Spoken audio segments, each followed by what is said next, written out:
People have asked me what Shakeys Madness is about, so I made up this little video. Honestly, it is the only book I have ever written where people have written to thank me for writing it. Also, my hope is after watching this video today, you will call or text all your friends and family, wake the neighbors, and tell your local library to purchase an amazing and awesome audiobook. Because I think to better appreciate Shakespeare, you have to hear him. The audiobook also has a couple of stories from my own life in it. To give you an idea of what kind of stories I tell, I would like to share with you something that allegedly happened to me a couple of months ago. This story is not included in the ebook or hardcover book. You are hearing it here first. At my house, my main job, besides feeding the dogs and picking up the dog poop, is to take out the trash.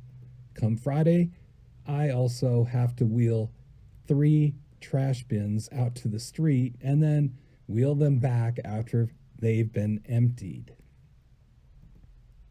We have lived at the same house for over 20 years, and the trash truck comes on Friday morning. And I had a perfect record of taking the bins to the curb until a couple of months ago when I slipped up. I forgot to bring the bins out to the street. But that's not such a big deal, is it? No. But the following week, I forgot again. My wife was not a happy camper.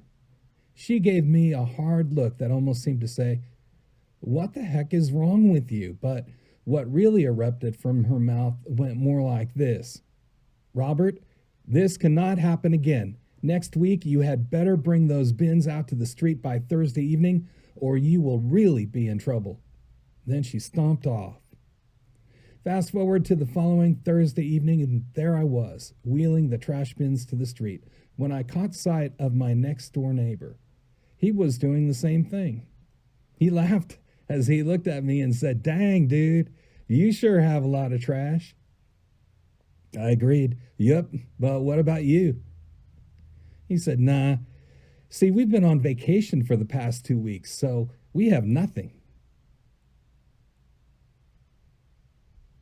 And that's when it dawned on me.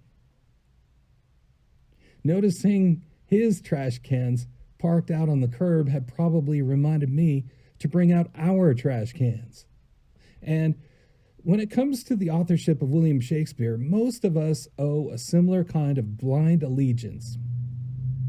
Everywhere we look, society has told us that William Shakespeare is the author of the poems, plays, and sonnets. So it's monkey see, monkey do. Why even doubt it? In fact, if you do question it, some folks will say, "You must be crazy, Robert." No legitimate scholar questions his authorship. Some will even call you a flat earth believer, a crank, or a conspiracy theorist. And who wants that? But actually, thousands of intelligent people have doubted Shakespeare's authorship. People like Sigmund Freud, Henry James, Charlie Chaplin, and Mark Twain. It's been going on for a long time. So why doubt Shakespeare? That is what my book, Shakeys Madness, is about. I'm going to talk about why people doubt it. Then I'm going to share some online documents I found about the man from Stratford. He may not have grown up in the town of Stratford-upon-Avon. Then I will offer you my own original hypothesis. The real author suffered from a mental disorder that shows up in his poems, plays, and sonnets. But these symptoms do not show up in the life of William of Stratford. What kind of symptoms? Things like fainting, depression, and thoughts of suicide. We have all heard Hamlet say, "To be or not to be, that is the question." Hamlet is talking about suicide, right? Interestingly, these symptoms do show up prominently in the life of Edward de Vere, the 17th Earl of Oxford. This is my opinion. What about you? The definition of an opinion is a belief based on that person's facts and experiences. So ultimately, it's up to you to get involved. I want you to look at the facts, think for yourself, and even fact check me. Visit the library or Google or Bing or YouTube or wherever you do your research. Do not take my word for it. Now, what is my experience? I graduated from UCLA with a BA in English, and I enjoy the works attributed to Shakespeare. In fact, so much I rewrote one of his sonnets. It was my college instructor's favorite, too. I include this poem in this audiobook, where you will hear poet Arthur Wood read Shakespeare's original version, and then a woman named Demi who reads my sonnet. You will hear them both side by side so you can decide which one you like better. Surprisingly, some people have told me that they have liked my version better. You decide.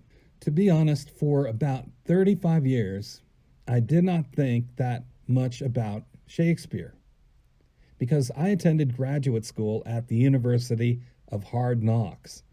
I work in the highly competitive field of Los Angeles real estate.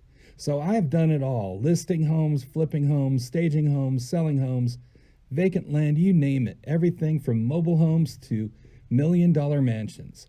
So what this means to you is that I come from the world of real estate sales, where all buyers are liars, agents cannot be trusted, and sellers often do not tell the truth. One thing you do learn after dealing with sharks and very smart people is not to accept something to be true because someone tells you it's true. Therefore, with all that good stuff out of the way, let us have some fun as we get started with our own investigation. I'm using this preface as a blurb on YouTube, so hopefully you'll be interested in reading the book. It is not a free book, but I made the cost as low as possible. But if you cannot afford it or you're not that interested, that's cool too. In any case, I wish you the best. There's a link to the book below in the remarks, and thank you for taking your time to watch this video.